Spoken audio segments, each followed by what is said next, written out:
folks, and welcome to the second part of It's a Small World, looking at Great Chesterford Junction overall. So let's get into it and have a look at it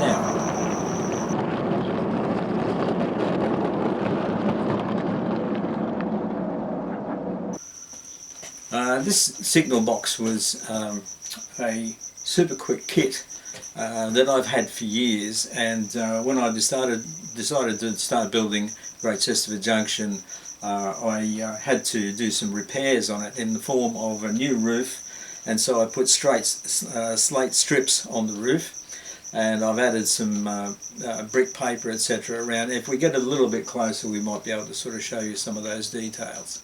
Yeah, you can see it's slightly better now. It's got some brick paper around the bottom, and I've put some brown strips where necessary, especially on the corners, to hide those gaps in the corners that you get with these card kits. And yeah, it's come up reasonably well, and I created a sign for it using my drawing program. And there's no interior detail, but also some crude sort of guttering was added to it. You can see it up there. It's just a strip of card, and I've put some downpipes on as well, which sort of helps to improve the look of it somewhat, and it's set into a cutting. So we've moved back across the tracks again now to the goods shed, and again this is another super quick kit. However, it's had a little bit of modification, and but prior to getting to the goods shed, this tank you can see on my left here, this was a custom built tank. It's just made out of a bit of conduit, and I've added a bit to the top of it, put some chains over it, little wooden blocks and everything, so it's supposed to simulate some sort of an oil tank or fuel tank or storage tank, etc. Yeah, so I think that's come up reasonably well. This is what it looks like with a shunter going out of the goods shed. I've got a special sort of coupling on my shunters so they can connect to anything. Now when you go down to the eastern end of the goods shed, when you look in basically from track level, you can see up here, you can see the detail inside the shed is not great. I mean, compared to possibly a Metcalf kit, which would be a bit more detailed, or indeed if you scratch build your own. But, you know, one day I might decide to have a go at scratch building another one to put in this location, but I'll probably have to use something around about the same dimensions. So that's a possible project in the future, but we'll see how it goes. Just over on the other side here is a scratch built platform. That was one of the first bits of scratch building I did. It's not too bad. Of course, you know, you learn as you go with these things, and I could probably do a better one now, but it served its purpose. So we'll have a bit more of a look around. Now this is looking at it from the other end. You can see the siding continues on straight through down to the end there. There's a little coal office down the end there, and I've got a siding on the other side as well, just between the wall and the building. Yeah, so yeah, we can have a bit more of a look when we get a bit closer. Now this is a lift-off building, so we can access the rail to clean it, and or if any problems happen in there, so it makes life a lot easier. So that's it. To add a bit of atmosphere, I've put a crate on the platform there, and we've got some barrels of produce. I've got a truck parked just up the road there, so and there's also a crane on the platform. So all this helps to sort of set the scene for a busy sort of little goods shed there with comings and goings. Now beyond the goods shed and the coal office at the end there, I've got a stationary steam engine there at the moment, but there's a hill that rises up for the cutting, and I've got some trees there to sort of show the sort of end of the goods area, if you like. And beyond those trees the hill continues up, and I've got some sheep in a paddock there, so we might just go up through the trees and we'll have a look at the paddock with the sheep in it. Yeah, here we are, we're getting a bit closer now, and that fence was made out of matchsticks, and I drilled holes through them and put fine wire through to sort of make a fence to keep the sheep in, and we've got a hedge on the other side which stops them from falling onto the railway. So we'll just get in a little bit closer and you can see a bit more detail. Yeah, here we are, they're all quite happy there in the field, plenty of grass to eat, and I've even got the sounds of sheep coming through on my sound effects system that I put on from time to time, so you can hear sheep bleating and baying and whatever, and baying whatever they do. And so yeah, I think this area has come up quite well, and yeah, they're just stock standard sheep. I can't remember who makes them now, but yeah, they're quite good, and yeah, so they've been there for quite some time.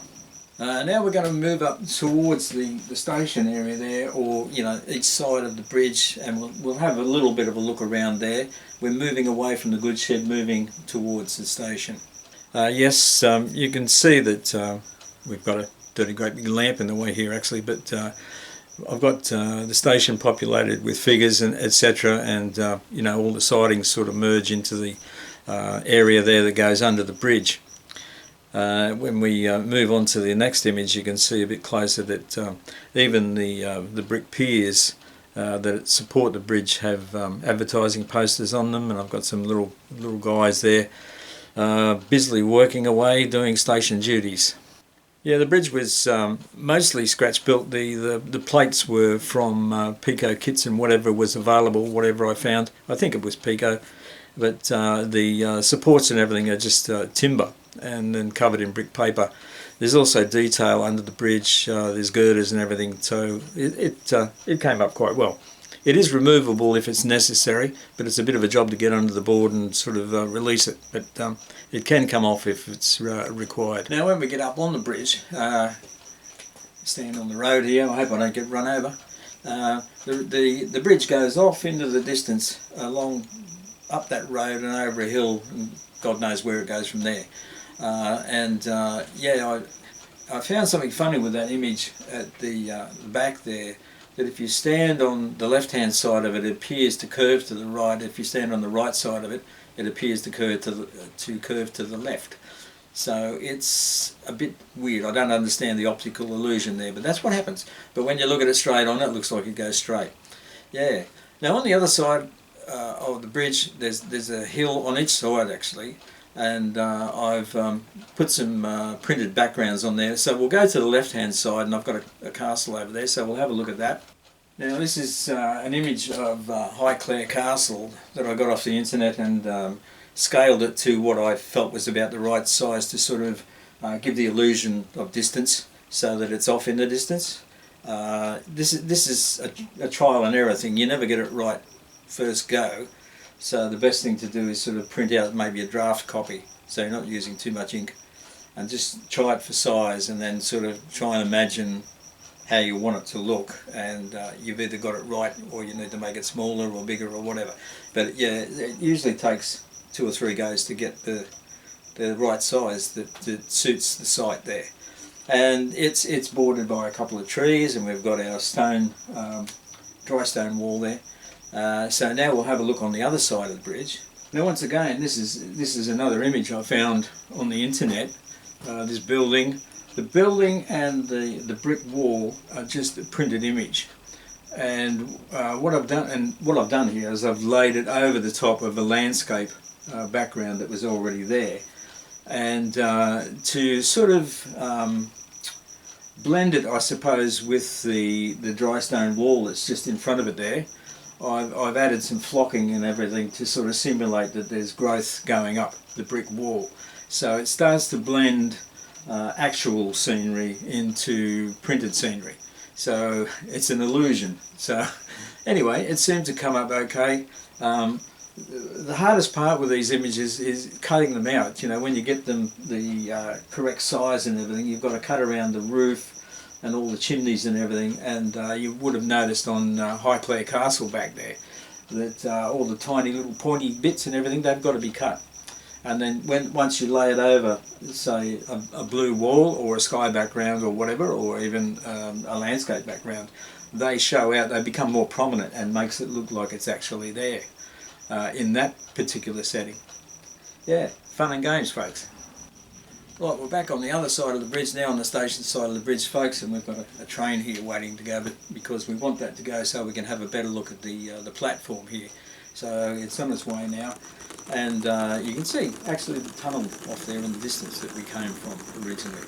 So all these wagons here have got magnetic couplings on them, and this is one of the trains that I've made up in the meantime to sort of begin the conversion of all my freight stock to that. Now you can see the platform here, and I've got some figures on there, so we'll go over to the bridge, and we'll start from there, and we'll take a walk along the platform if we can and have a look at it. Right, we're back at the bridge here, folks, and you can see, if you look up there, the detail under the bridge, and you can see the girders and everything that were done there. So it gives it a bit more detail, and we just move further along now, and we're coming under the canopy, and it's all scratch built, this canopy, and done with cereal box card, and yeah, it came up reasonably well. It was a bit hard to build. I had to clamp everything and all that sort of thing, but anyway, we got it done, and now we've got some figures here. Excuse me, mate. Sorry. Yep. As we move along, we've got some figures on the platform. So yeah, they've been waiting for a long time. Sorry, ma'am. And we move now up towards the other end of the platform, the canopy, where we have a Pico kit that was used as a kiosk here, and so that's been set up with signage and everything, and all sorts of books and magazines. So there you go. So, and we'll just go a bit further along, I suppose, and have a look at the rest. Right, well, we continue walking and leaving the canopy behind us here, and as we walk up the platform, we're going to pass people, passengers, potential passengers waiting to for the next train. There's all sorts of people here. There's ladies, men, children, whatever. And yeah, we're gradually making our way up to the footbridge. I think people on the platform here sort of brings it to life. I actually might put a few more on eventually, because I just like having people there. I know they're there all the time and they never move, but you know, it's a diorama in essence. So we're nearly up to the footbridge now. We've just got to get there and past these people here. And there, this footbridge is another kit that's been kit bashed, like most of my model buildings, but you know, that's just what I like to do. So if you move on further from the footbridge, on my left here is the station building, and we've got a group of people here. There's actually a film crew here with Isambard Kingdom Brunel being interviewed by Michael Portillo for Great Railway Journeys. And then if we move further up here, we've got a bunch of people sort of just waiting for a train. Yeah, so if we keep going, you can see we've got a couple of seated people here as well. Here is the shot along the platform there, and you can see the film crew and Portillo and Isambard Kingdom Brunel doing their thing there. So yeah, you can see also the coins that I put on to this station building. This is a modified kit again, brick paper put over it and everything, and all sorts of stuff. Yeah, bit of work went into that one. There's one of my really first serious kit bashes, I suppose. Yeah, this is a much better view of the film crew and Isambard Kingdom Brunel and Michael Portillo, using the station building as a backdrop for the filming there. I don't think the director's very happy. He's sitting there sort of trying to give directions, and yeah, I don't know what's going on there. If I get down on the track again, you can see behind me there a much better overall view of the scene. Luckily there's no trains coming at the moment, so I won't get run over. Yeah, so yes, that's a diorama on its own, folks, that one. And this is a view from the other end, from the eastern end. So looking along the platform, and we've got a castle up there in the background, Warwick Castle actually. It's a bit lost at the moment. It's a long way from home, but we've got Warwick Castle up there in the background as well, to give us a nice sort of feel to the whole thing. Now if we start walking down to the western end of the platform towards Warwick Castle up there, you can see that I've got a work crew down there that doesn't normally get very closely looked at. But what they're doing down there is digging up the platform. They're replacing some of the paving with bitumen or tarmac, I suppose we should call it. Yeah, so we'll go down a bit closer and have a look at them. Yeah, the boss is there, just standing there with his hands on his hips, just making sure they're all doing the right thing there. We've got safety barriers up as well, so none of the passengers sort of walk into broken paving or anything like that. So it's keeping everything safe, hopefully, and there's signage on there as well. But let's get a bit closer.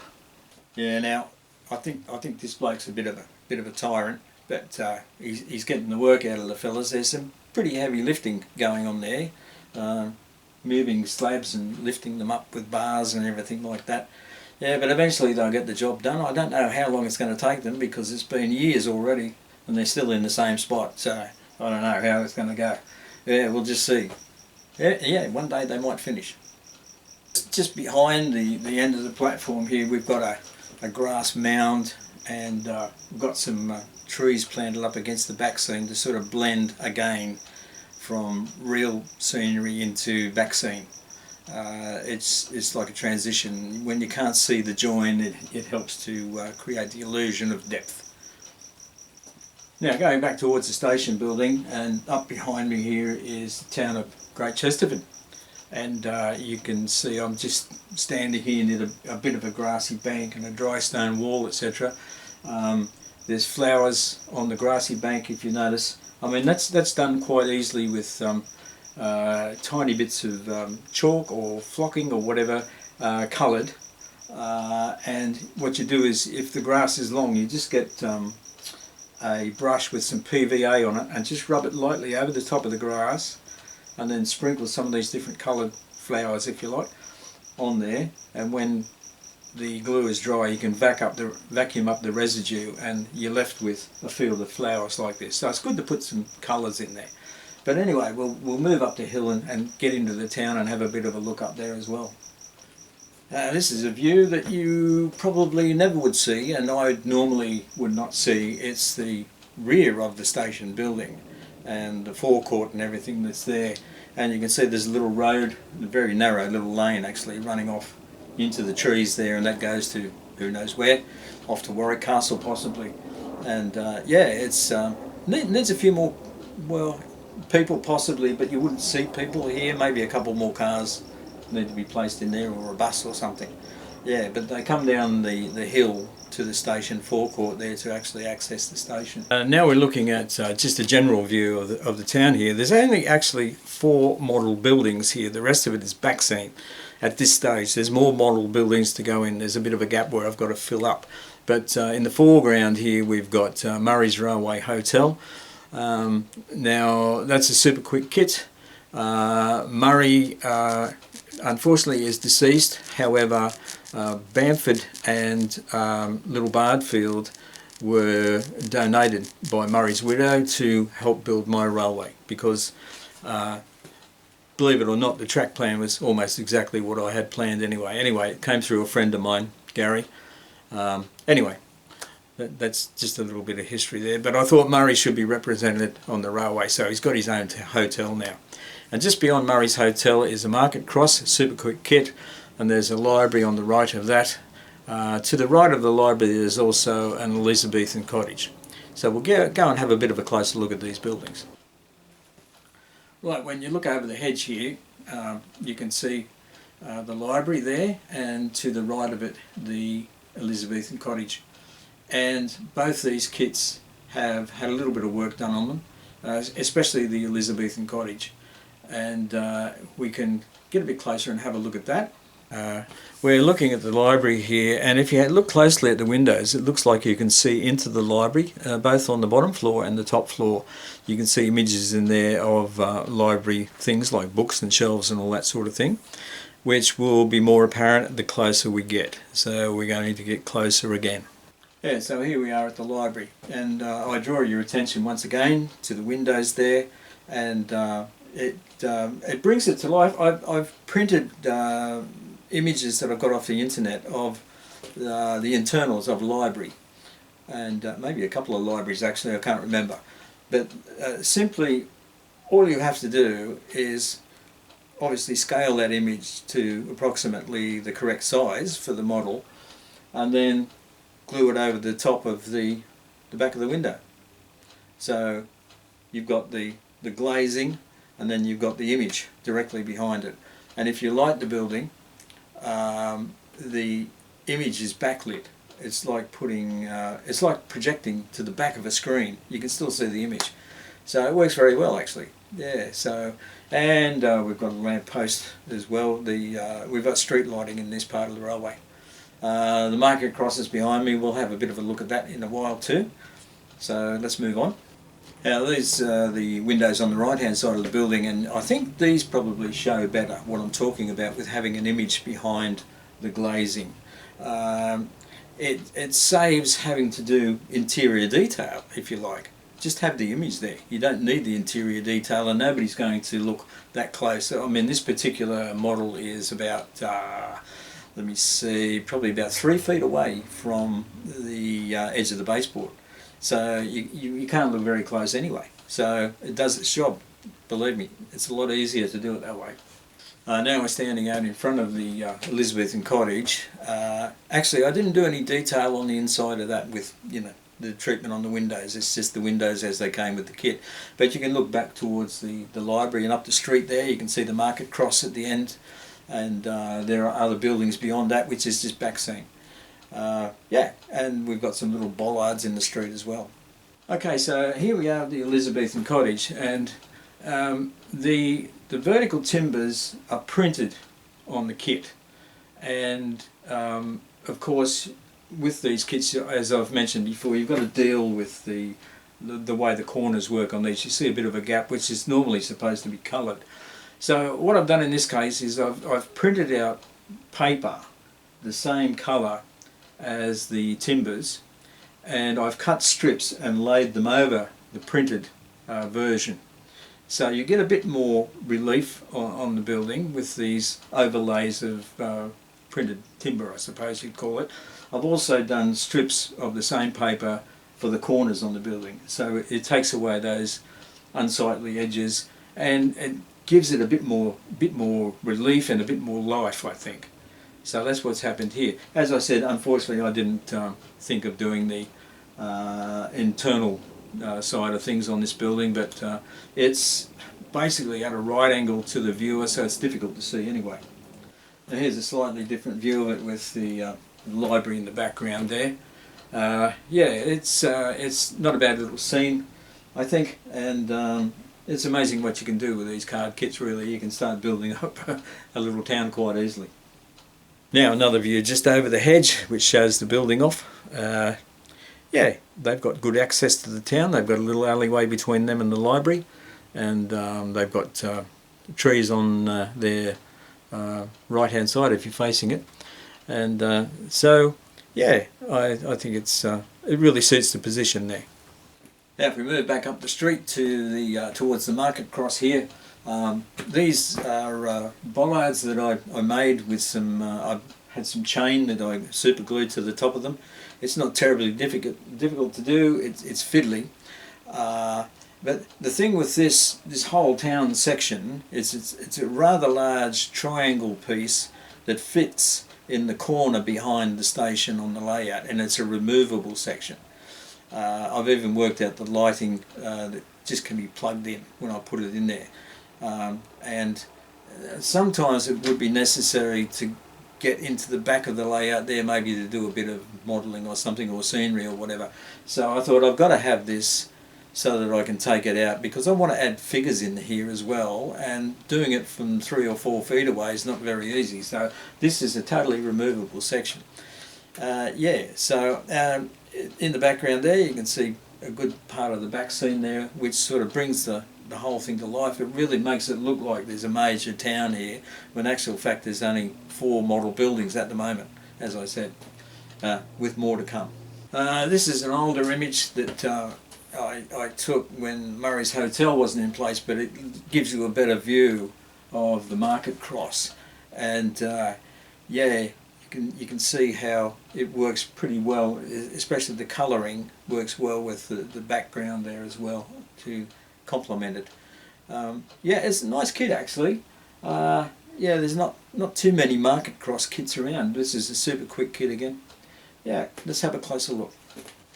Yeah, we've got nice archways here with card inserts underneath them to fill in the gap, and if you take a bit of time and try and colour the edges and everything, it comes up pretty well.